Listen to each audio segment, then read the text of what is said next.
बिस्मिल्लाहिर्रहमानिर्रहीम। अस्सलाम वालेकुम। मैं फैज़ान रिजवी और आप मेरे यूट्यूब चैनल और फेसबुक पे देख रहे हैं। आज 1 अगस्त 2023 है, दिन है जी ट्यूसडे, मंगल का। 524 रोज़ आज मुकम्मल हो गए रूस और यूक्रेन के दरमियान जारी जंग। और जिस तरह के हमले आज यूक्रेन की जानिब से रूस के दारुल हुकूमत पर किए गए, उसके बाद रशिया के ऑफिशियल्स भी अब तस्लीम करने लगे हैं। एक तो क्रेमलिन के तर्जमान दिमित्री पेस्कोव ने कहा कि थ्रेट एग्जिस्ट करता है। रूस के दारुल हुकूमत पर हमलों के बाद तवातर के साथ 3 रोज़ के अंदर ये दूसरी मर्तबा था कि रशिया के दारुल हुकूमत को टारगेट किया गया। तो क्रेमलिन के तर्जमान ने कहा कि थ्रेट एग्जिस्ट करता है। और रशिया के जो हाई रैंक ऑफिशियल्स हैं, उन्होंने अब रूस के सदर व्लादिमीर पुतिन से मुतालबा किया और ये कहा कि आप एडमिट करें कि स्पेशल मिलिट्री ऑपरेशन नहीं रहा, बल्कि पूरी एक जंग में कन्वर्ट हो चुका है। तो ऐलान जंग रूस के सदर व्लादिमीर पुतिन को करना होगा। और गुज़िश्ता रोज़ ही मैंने आपको बताया था कि यूक्रेन के सदर व्लादिमीर ज़ेलेंस्की ने अपने वीडियो पैगाम के अंदर कहा था कि war is coming to Russia.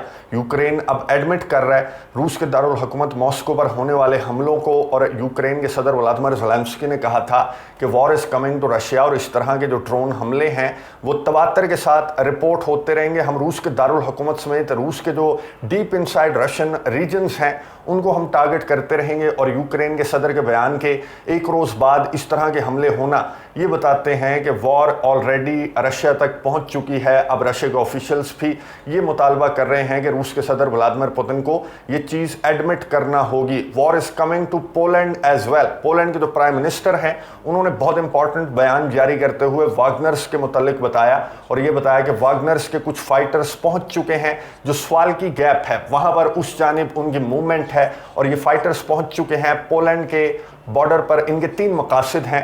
ये जो फाइटर्स पोलैंड के बॉर्डर पर पहुंचे हैं बेलारूस की साइड पर, इनके 3 मकासद भी बताए जो पोलैंड के प्राइम मिनिस्टर हैं। और साथ ही वार्निंग भी दी, पोलैंड के प्राइम मिनिस्टर ने वार्निंग भी दी रशिया को, बेलारूस को और वागनर के चीफ येवगेनी प्रिगोजिन को भी वार्निंग दी कि इस तरह की मूवमेंट्स जो हैं वो ख़तरनाक साबित हो सकती हैं, क्योंकि मत भूलो कि ये पोलैंड नहीं बल्कि नेटो टेरिटरी है। तो वॉर रशिया की जानिब भी आ चुकी है और पोलैंड की जानिब भी बढ़ रही है। और इस दौरान सऊदी अरेबिया एक पीस इनिशिएटिव लेकर आया है। पीस की, अमन की कोशिश सऊदी अरेबिया की जानिब से की जा रही है। गुज़िश्ता वीडियो के अंदर डिटेल के साथ मैंने आपको बताया कि 5-6 अगस्त को अमन की सबसे बड़ी बैठक लगने वाली है सऊदी अरेबिया के दारुल हुकूमत के अंदर। लेकिन पहला सरप्राइज सऊदी अरेबिया को मिल चुका है और ये जो टेंस सिचुएशन है, क्या इसको कम करने के लिए सऊदी अरेबिया के अंदर होने वाली ये बैठक कोई किरदार अदा कर सकेगी, या फिर ये जो पहला सरप्राइज मिला इतना बड़ा तो नहीं है, लेकिन बहरहाल इस सरप्राइज को देखते देखते हो सकता है कि 5 अगस्त तक इसी तरह के मजीद सरप्राइजेस भी हमें देखने को मिले। सरप्राइज भी आपके साथ शेयर करूंगा, लेकिन सबसे पहले बात कर लेते हैं रूस के दारुल हुकूमत मॉस्को की, जिसको एक मरतबा फिर से यूक्रेन ने टारगेट किया। 3 रोज़ के अंदर ये दूसरे हमले थे जो कि रशिया के दारुल हुकूमत मॉस्को के ऊपर ये ड्रोन हमले यूक्रेन की जानिब से किए गए। 3 ड्रोन्स थे। जो रशिया के ऑफिशियल्स हैं वो बता रहे हैं कि 3 ड्रोन्स थे।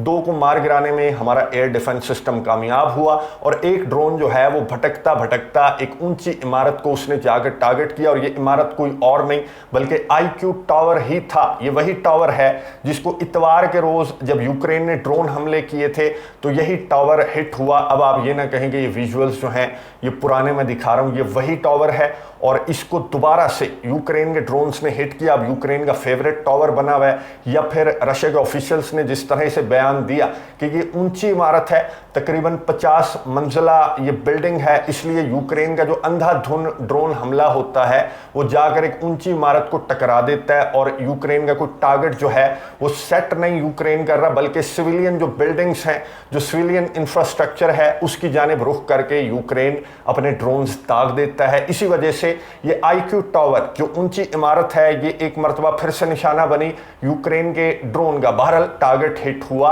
या नहीं हुआ, मैसेज बहुत बड़ा था। मैं दोबारा से कहूंगा कि मैसेज बहुत बड़ा था यूक्रेन की जानिब से कि यूक्रेन के सदर व्लादिमीर ज़ेलेंस्की ने जिस तरह की वार्निंग दी, एडमिट किया। इतवार के रोज जो ड्रोन हमले हुए उन्हें यूक्रेन के सदर व्लादिमीर ज़ेलेंस्की ने एडमिट करते हुए कहा था कि वेट फॉर मोर सरप्राइजेस, हमारे मजीद सरप्राइजेस का इंतजार करो, क्योंकि अब जंग रशिया की जानिब मुड़ने वाली है। और उस बयान के 1 रोज के बाद ही दोबारा से ड्रोन हमले होना टारगेट को हिट किया या नहीं किया, कैजुअलिटीज रिपोर्ट हुई या नहीं हुई, लेकिन एक मैसेज बहुत बड़ा था, ऐलान जंग था। और अब रशिया के ऑफिशियल्स भी रूस के सदर व्लादिमीर पुतिन से मुतालबा करने लगे हैं कि अब आप भी एडमिट कर लें कि कोई स्पेशल मिलिट्री ऑपरेशन जो आपने स्टार्ट किया था, अब ये मिलिट्री ऑपरेशन नहीं रहा बल्कि पूरी एक जंग में कन्वर्ट हो चुका है। अगर आप यूक्रेन के दारुल हुकूमत को टारगेट करते हैं या फिर यूक्रेन के पोर्ट सिटीज को टारगेट करते हैं, तो वहां से यूक्रेन भी आपके बॉर्डरिंग रीजन्स को भी टारगेट कर रहा है और मॉस्को को भी टारगेट कर रहा है। डीप इनसाइड रशिया जो डिफरेंट रीजन्स हैं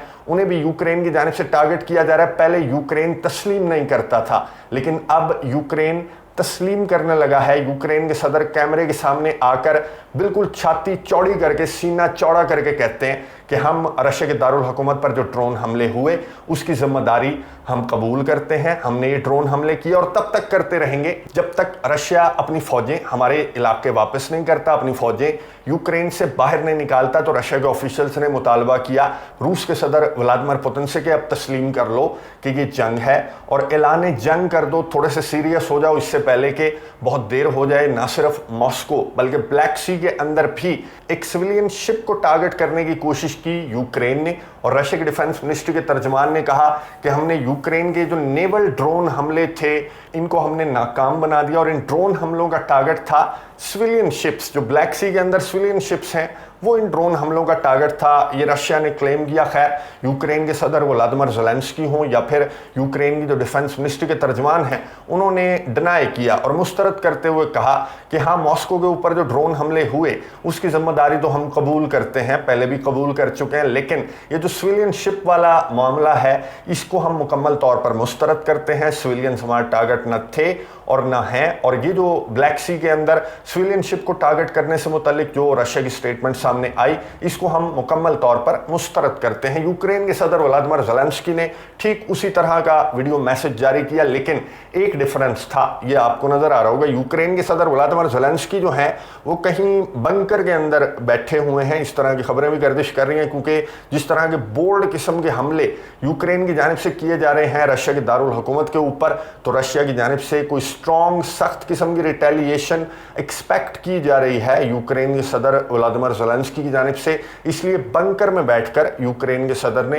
ये वीडियो मैसेज रिकॉर्ड किया और उसी तरह से रशिया को वार्निंग्स भी दी और ये कहा कि इस तरह के हमले जो हैं वो आने वाले दिनों में भी आप देखेंगे जब तक कि आप हमारे इलाके हमें वापस नहीं दे देते और अपनी फोर्सेस बाहर नहीं निकाल लेते। और इसके साथ साथ यूक्रेन के सदर ने अपने इत्तेहादियों से, अमेरिका, बरतानिया, नेटो ममालिक से मुतालबा किया कि मजीद प्रेशराइज करो, रशिया पर सैंक्शंस आयद करो, हमें लॉन्ग रेंज मिसाइल्स प्रोवाइड करो, हमें असलहा गोला बारूद भर कर प्रोवाइड करो ताकि हम रूस के सदर व्लादिमीर पुतिन का सॉफ्टवेयर अपडेट कर सकें और रूस के सदर सिविलियंस को टारगेट करना बंद कर देंगे। जो वीडियो आपको नजर आ रही है ये वीडियो है खार्किव रीजन की, जहां पर गुज़िश्ता 24 घंटों के दौरान सिर्फ यूक्रेन की जानिब से हमले नहीं किए गए बल्कि रशिया ने भी खार्किव के अंदर, ये जो बिल्डिंग है इसे कहा जा रहा है कि एक कॉलेज था, लेकिन रशिया के मुताबिक ये एक बेस थी जहां पर यूक्रेन के फौजी छुपे बैठे थे और इस बेस को टारगेट किया रशिया के मिसाइल ने और ये बेस जो है वो जलकर राख हो गई, जिसे यूक्रेन ने कहा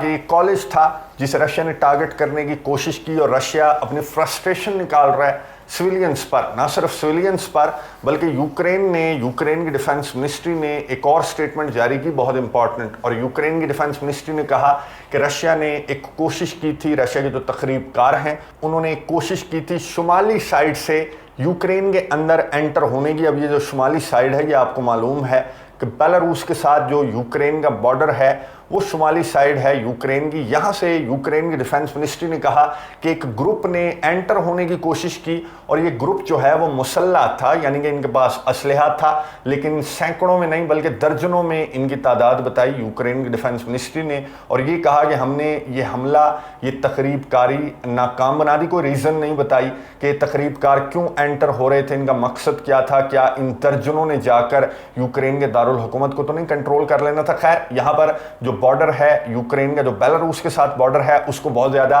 हाई अलर्ट यूक्रेन के सदर ने क्यों कर रखा है? आपको मालूम है कि वागनर्स बेलारूस के अंदर जब से पहुंचे तब से ना सिर्फ यूक्रेन का बेलारूस के साथ बॉर्डर है, बल्कि जो नेटो टेरिटरी है, लिथुआनिया का बॉर्डर, पोलैंड का बॉर्डर, वहां पर भी सिक्योरिटी हाई अलर्ट की गई है। अब पोलैंड के प्राइम मिनिस्टर की जानिब से एक स्टेटमेंट सामने आई और पोलैंड के प्राइम मिनिस्टर ने कहा कि वागनर्स के 100 फाइटर्स पहुंच चुके हैं हमारे बॉर्डर के ऊपर, पोलैंड के बॉर्डर के ऊपर। सवाल की गैप का वर्ड इन्होंने इस्तेमाल किया और ये बताया कि टुवर्ड्स सवाल की गैप जाने के लिए जो वागनर के फाइटर्स हैं वो पोलैंड के बॉर्डर पर पहुंचे हैं। 100 इनकी स्ट्रेंथ है और पक्की इंटेलिजेंस, बल्कि वीडियो सबूत भी पोलैंड के पास मौजूद है। वीडियो सबूत मैं आपको दिखा देता हूं जो कि बहुत ज़्यादा गर्दिश कर रहा है, एक तो पोलैंड के मीडिया के ऊपर भी और सोशल मीडिया के ऊपर भी, और इसमें कोई क्लियर चीज़ तो दिखाई नहीं दे रही कि वागनर के फाइटर्स जो हैं वो बॉर्डर के उस जानिब खड़े होकर जालियां हिला रहे हों कि हमें अंदर आने दो, इस तरह की तो कोई चीज़ नहीं है। बहरहाल जो पोलैंड के प्राइम मिनिस्टर हैं उन्होंने पक्की इंटेलिजेंस शेयर करते हुए बताया कि 100 फाइटर्स हैं वागनर के और ये हमारे बॉर्डर पर पहुंचे हैं और इनके मकासद क्या है। पोलैंड के प्राइम मिनिस्टर ने कहा कि पहला मकसद तो इनका ये है कि ये अब बॉर्डर गार्ड्स के तौर पर बेलारूस के लिए काम करेंगे।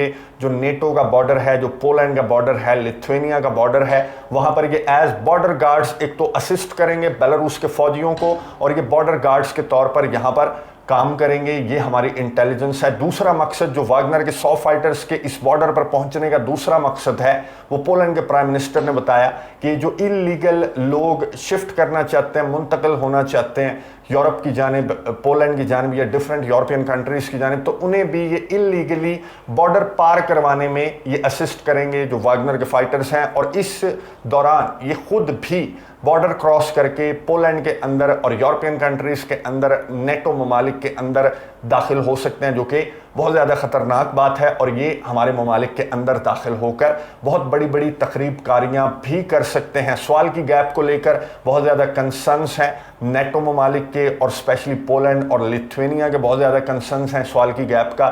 मैं आपको मुतअद्दिद मरतबा बता चुका हूँ, ये आपको पिक्चर नज़र आ रही होगी। सवाल की गैप को अगर वागनर्स को कंट्रोल करने का टास्क सौंपा जाता है, जिसका ऑलरेडी पोलैंड को, लिथुआनिया को और नेटो ममालिक को खदशा है कि वागनर्स को टास्क सौंपा जा सकता है सवाल की गैप को कंट्रोल करने का, और वागनर्स इतने कैपेबल हैं कि वो सवाल की गैप को कंट्रोल कर सकते हैं, लेकिन इतना सादा भी नहीं है क्योंकि सवाल की गैप नेटो टेरिटरी है और इसको कंट्रोल करने का मकसद ये होगा कि जंग अजीम सोम स्टार्ट हो गई अगर वागनर्स ने सवाल की गैप के अंदर कदम रखा। लेकिन इस चीज़ को लेकर बहुत ज़्यादा कंसर्न्स हैं पोलैंड के, लिथुआनिया के, नेटो ममालिक के, इसलिए छोटी छोटी सी जो हरकतें हैं, चाहे 100 फाइटर्स भी पहुंचे, उसको लेकर भी बहुत ज़्यादा एक प्रेस कॉन्फ्रेंस बाकायदा तौर पर तलब की पोलैंड के प्राइम मिनिस्टर ने। और स्पेसिफिकली ये जो 100 फाइटर्स की मूवमेंट है इसको तफसील के साथ जो पोलैंड के प्राइम मिनिस्टर हैं उन्होंने बयान किया। और दूसरी साइड मैं आपको पिक्चर की दिखा दूं, दूसरी साइड पिक्चर की ये है जो मैं आपको एक वीडियो के अंदर डिटेल के साथ बता चुका हूं कि पोलैंड क्लेम करता है वेस्टर्न यूक्रेन को, और रूस के सदर हों या फिर रूस के जो स्पाई चीफ हैं वो ऑलरेडी बता चुके हैं कि पोलैंड इसी तरह की जो तखरीबकारियां हैं कि हमें वागनर से ख़तरा है, हमारे बॉर्डर्स मजबूत होने चाहिए, इस तरह की स्टेटमेंट जारी करते हुए फॉल्स फ्लैग ऑपरेशन भी पोलैंड की जानिब से किया जा सकता है। और पोलैंड का मकसद सिर्फ ये है कि पोलैंड किसी बहाने से अपने फौजी वेस्टर्न यूक्रेन के अंदर उतार दे। तो पोलैंड के प्राइम मिनिस्टर का बयान इसलिए भी हो सकता है कि हम इस बहाने से, वागनर्स के बहाने से हम अपने फौजियों को उतार देते हैं वेस्टर्न यूक्रेन, ताकि रूस के सदर व्लादिमीर पुतिन का अगर मूड बने पूरे के पूरे यूक्रेन को कंट्रोल करने का तो हम अपना हिस्टोरिक हिस्सा लेकर 9-2-11 हो जाए। लेकिन यूक्रेन कॉन्फिडेंट है, यूक्रेन के सदर व्लादिमीर ज़ेलेंस्की बहुत ज़्यादा कॉन्फिडेंट है। उन्होंने ये कहा कि ये नौबत कोई नहीं आने लगी कि रशिया के सदर व्लादिमीर पुतिन ने अगर पूरे के पूरे यूक्रेन को कंट्रोल करना होता या फिर यूक्रेन के दारुल हुकूमत को कंट्रोल करना होता तो अब किस बात का इंतजार है? आपके दारुल हुकूमत को आए रोज़ यूक्रेन टारगेट कर रहा है। तो अब भी रशिया के सदर की जानिब से अगर अहकामात नहीं दिए गए तो फिर रशिया के सदर व्लादिमीर पुतिन का कोई मूड नहीं है यूक्रेन को कंट्रोल करने का, या फिर वो कैपेबल मुकम्मल नहीं है यूक्रेन के दारुल हुकूमत को कंट्रोल करने के, वरना यूक्रेन को कब का कंट्रोल करने के अहकामात रूस के सदर व्लादिमीर पुतिन की जानिब से दिए जा चुके होते। तो यूक्रेन के सदर व्लादिमीर ज़ेलेंस्की इस साइड से तो कॉन्फिडेंट है कि ये नौबत नहीं आएगी कि रूस के सदर व्लादिमीर पुतिन पूरे के पूरे यूक्रेन को कंट्रोल करने के अहकामात जारी कर दें, और साथ ही इस हवाले से भी कॉन्फिडेंट हैं यूक्रेन के सदर। ये वीडियो आपको नजर आ रही होगी, कतर के प्राइम मिनिस्टर से यूक्रेन के सदर व्लादिमीर ज़ेलेंस्की की बात हुई। यूक्रेन के सदर ने अपने बयान के अंदर कहा कि हम अपने पीस फॉर्मूले को इंप्लीमेंट करने के लिए हमारी जो कोशिशें हैं वो पीक पर जा चुकी हैं, और बहुत सारे ममालिक हमारे पीस फॉर्मूले को इंप्लीमेंट करने के लिए हमारे साथ हो लिए हैं। कतर के प्राइम मिनिस्टर ने, कतर के फॉरेन मिनिस्टर ने न सिर्फ यूक्रेन के सदर व्लादिमीर ज़ेलेंस्की से मुलाकात की, बल्कि फर्स्ट लेडी ओलेना ज़ेलेंस्का से भी मुलाकात की, और जो ज़ेलेंस्का फाउंडेशन है उसके लिए भी कुछ मदद इमदाद का ऐलान कतर की जानिब से सामने आया। और कतर ने इस जंग को बंद करने के हवाले से, ह्यूमैनिटेरियन एड के हवाले से बहुत ज़्यादा यकीन दहानी यूक्रेन के सदर व्लादिमीर ज़ेलेंस्की को करवाई। यूक्रेन की जो फर्स्ट लेडी हैं ओलेना ज़ेलेंस्का, उन्हें भी यकीन दहानी कतर के प्राइम मिनिस्टर, कतर के फॉरेन मिनिस्टर की जानिब से करवाई गई। और न सिर्फ कतर बल्कि जो गल्फ़ कंट्रीज़ हैं, सऊदी अरेबिया का मैंने गुज़िश्ता वीडियो के अंदर आपको बताया कि सऊदी अरेबिया ही वो मुल्क है जहाँ पर बहुत इंपॉर्टेंट बैठक लगने वाली है यूक्रेन के सदर व्लादिमीर ज़ेलेंस्की के पीस फॉर्मूले को इंप्लीमेंट करने के लिए, जिसमें 30 से ज़्यादा ममालिक को मदऊ किया गया है। बड़े बड़े नाम इस वक्त तक सामने आ चुके हैं, ना सिर्फ नेटो ममालिक, यूरोपियन कंट्रीज़, बल्कि रूस के अपने इत्तेहादी इंडिया का नाम भी सामने आ चुका है, इंडोनेशिया का नाम, साउथ अफ्रीका का नाम भी सामने आ चुका है, जो कि इस बैठक में बैठे हुए हमें नज़र आएंगे जहां पर रूस को मदऊ नहीं किया गया। एक मुल्क की स्टेटमेंट, बहुत इंपॉर्टेंट स्टेटमेंट सामने आई। मैक्सिको के प्रेसिडेंट ने कहा कि हम सऊदी अरब के अंदर इन मुज़ाकरात में हिस्सा नहीं लेने वाले, इस बैठक के अंदर हम आपको बैठे हुए तब तक नज़र नहीं आएंगे जब तक कि रूस के सदर व्लादिमीर पुतिन को या फिर रशिया को इन मुज़ाकरात में इनवाइट नहीं किया जाता। तो इसका मतलब ये है कि मुज़ाकरात जो हैं ये बदनीयती पर मबनी होने वाले हैं, जिसमें रशिया की शिरकत जो है उसको नहीं अनाउंस किया गया, तो फिर इन मुज़ाकरात का कोई फ़ायदा नहीं, जिसमें दोनों पार्टियां मौजूद नहीं होंगी। अगर रशिया को इनवाइट किया जाएगा तो फिर मैक्सिको भी इन मुज़ाकरात के अंदर हिस्सा लेने के लिए तैयार है। अभी सिर्फ मैक्सिको की जानिब से ये स्टेटमेंट सामने आई है। आने वाले 3-4 दिन बहुत ज़्यादा इंपॉर्टेंट है। India, Indonesia, south Africa, China की जानिब से भी अगर इसी तरह की स्टेटमेंट सामने आती हैं तो फिर ये जो सऊदी अरब के MBS की जानिब से जो मुज़ाकरात की कोशिश है ये भी शुरू होने से पहले ही नाकाम हो जाएगी। अगर मैक्सिको की देखा देखी, जो रशिया के एलाइज हैं, जो प्रोमिनेंट कंट्रीज़ हैं, अगर उन्होंने रशिया की अदम मौजूदगी पर इसी तरह से इतराज़ आयद किया तो सऊदी अरब की ये जो कोशिश है एक बड़ी जंग को रोकने की, ये कोशिश स्टार्ट होने से पहले ही खैर नाकाम होती हुई दिखाई दे रही है, क्योंकि बदनीयती पर मबनी मुज़ाकरात तो हैं, जिन मुज़ाकरात के अंदर दो पार्टियों को बिठाकर आपने दो पार्टियों के दरमियान एक सुलह करवानी है, एक इत्तफाक करवाना है, उसमें से एक पार्टी जो बड़ी पार्टी है वो मौजूद नहीं है, तो फिर इन मुज़ाकरात का जो फ्यूचर है वो भी कुछ साफ दिखाई नहीं दे रहा। लेकिन एक ऑप्शन है जहां पर रूस के सदर व्लादिमीर पुतिन के अगर एलाइज इकट्ठा होकर बैठ गए और रूस के सदर व्लादिमीर पुतिन से मुतालबा कर दिया, कोई मुतफ़िक़ा अलामिया जारी कर दिया, उनकी फ़ौजें बाहर निकालने का मुतालबा कर दिया, तो रूस के सदर व्लादिमीर पुतिन अगर ख़ुद को तनहा महसूस करेंगे तो फिर रूस के सदर व्लादिमीर पुतिन को ये जो अलामिया इस मुज़ाकरात की मेज़ से सामने आने वाला है इसको बहरहाल तस्लीम करना पड़ेगा। लेकिन सबसे इम्पॉर्टेंट है चाइना की मौजूदगी। अगर चाइना इन मुज़ाकरात के अंदर, मुज़ाकरात की इस मेज़ के ऊपर मौजूद नहीं होगा तो इन मुज़ाकरात के भी रिजल्ट्स उसी तरह के आने वाले हैं जिस तरह के रिजल्ट्स पहले हमने बहुत सारे सालिस, बहुत सारी कोशिशें, बहुत सारे पीस फार्मूले देखे, लेकिन वो इम्प्लीमेंट होना बहुत ज़्यादा मुश्किल इसलिए है क्योंकि दोनों जानिब के अगर कंसर्न्स हम देखें, यूक्रेन की साइड के, रशिया की साइड के, तो फिर ये मेरा नहीं ख्याल कि बातचीत की टेबल पर बैठकर ये कंसर्न्स जो हैं वो हल हो सकते हैं कि रशिया कहता है कि मुझे 4 इलाके दे दो, यूक्रेन मानने के लिए तैयार नहीं है, यूक्रेन कहता है कि मेरे 4 इलाके वापस दे दो, क्राइमिया भी वापस दे दो, तो फिर मैं बातचीत की टेबल पर बैठूंगा। ये मामला भी बातचीत की टेबल पर हल नहीं हो सकता। यूक्रेन के अलावा जो रशिया के कंसर्न्स नेटो की एक्सपेंशन को लेकर हैं कि 1999 वाली सिचुएशन पर नेटो टेरिटरी आ जाए तो वो भी पॉसिबल नहीं है कि बातचीत की टेबल पर बैठकर ये कंसर्न भी हल नहीं हो सकता। और यूक्रेन के सदर का जो पीस फार्मूला है जिसको इंप्लीमेंट करने के लिए बैठक लगने वाली है, अगर वो पीस फार्मूला आपको नहीं मालूम तो मैं एंड स्क्रीन पर दे दूंगा। वो पीस फार्मूला आप सुनेंगे तो उसका एक नुक्ता भी टेबल पर बैठकर हल होने वाला एक नुक्ता भी नहीं है। अगर ये मामला हल हो सकता है कहीं पर तो मैदान जंग के अंदर ही हल हो सकता है, या फिर जो 5 अगस्त को बैठक लगने वाली है सऊदी अरेबिया के अंदर, वहाँ पर जो प्रेजेंस है मुख्तलिफ ममालिक की उसको देखने के बाद हो सकता है कि जो मुतफ़िक़ा आलामिया सामने आए, अगर वो इतना पावरफुल हुआ, उसमें इतने पावरफुल कंट्रीज़ के सिग्नेचर उनकी प्रेजेंस हुई, तो फिर हो सकता है कि सऊदी अरेबिया की ये कोशिश कामयाब हो जाए। नज़र रखेंगे, आपको अपडेट्स देता रहूँगा। अगली वीडियो तक के लिए इजाज़त दीजिए। अल्लाह हाफ़िज़।